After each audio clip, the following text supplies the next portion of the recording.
Hi everyone, welcome to my channel. Today, I am gonna tell you story of a man with two wives named Jai live in India New City Delhi.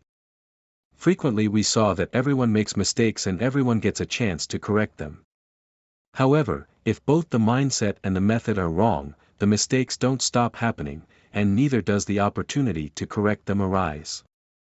In this story, one day a mother, while dropping her child off at school, suspects that someone is trying to kidnap her child. She returns home and tells her husband about it, but he doesn't take her seriously and even prevents her from filing a police complaint. Sometimes, ignoring such crimes is equivalent to abetting the crime and the criminal, and this negligence can sometimes make us complicit in the crime. The next day, the police receive a call reporting a dead body. Upon investigation, they find a woman named Gutty who had been murdered.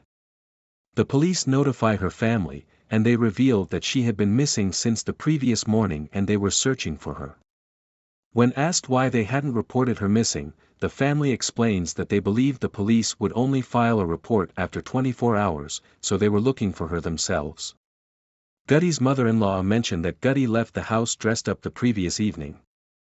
When asked where she went, they said they didn't know, but Gutty loved to wander around the market.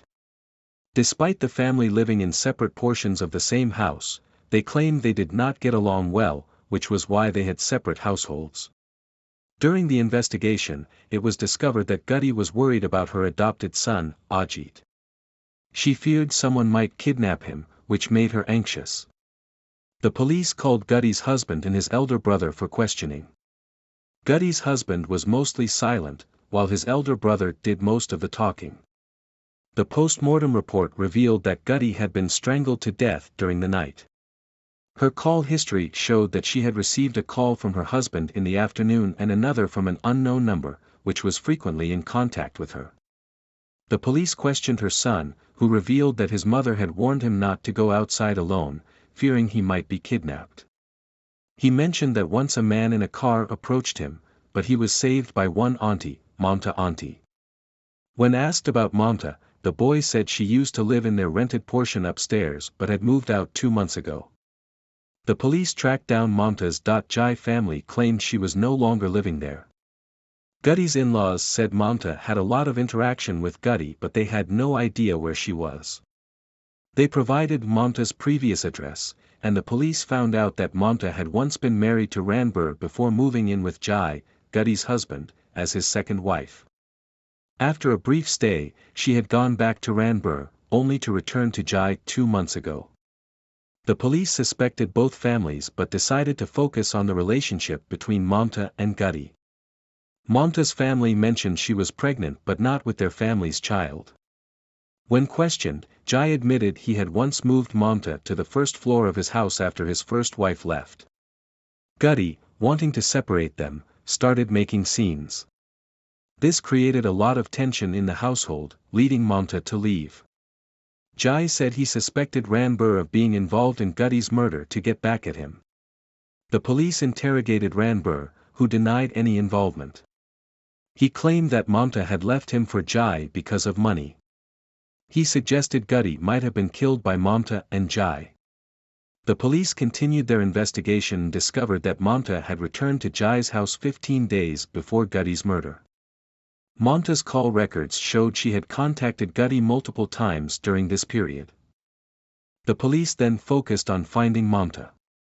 During their search, they found Mamta's brother, who denied knowing her whereabouts but later revealed that Mamta had returned to their village and stayed for 4 days. He insisted he had no idea about her activities after that. Eventually, the police discovered Mamta's body at an abandoned construction site. The DNA confirmed it was Mamta, and her death had occurred 10 days before Gutty's murder. This made it clear that someone was using Mamta's phone to contact Gutty, likely the same person who murdered both women. The investigation deepened as Ajit was kidnapped from his school. The school's CCTV footage showed a blue van. Jai's brother's phone records indicated he had recently ordered a small box, and further investigation revealed it was used to kidnap Ajit. The boy was found alive but unconscious in a box buried at Jai's shop. Jai's brother confessed to kidnapping Ajit due to a property dispute with Jai. He claimed he had nothing to do with the murders, suggesting Purtik, Monta's brother, might be involved. Further questioning revealed that Purtik had been taking money from Gutty to get rid of Monta, as Monta was disrupting the household. As the case unraveled, it became evident that Gutty had hired Jai's driver to murder Monta. The driver, in need of money, complied. Gutty had promised him more money but kept stalling. Eventually, the driver killed Gutty too, using Monta's phone to mislead the investigation.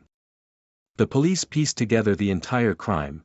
Gutty had orchestrated Monta's murder to regain control of her household but ended up being killed by the very person she had hired.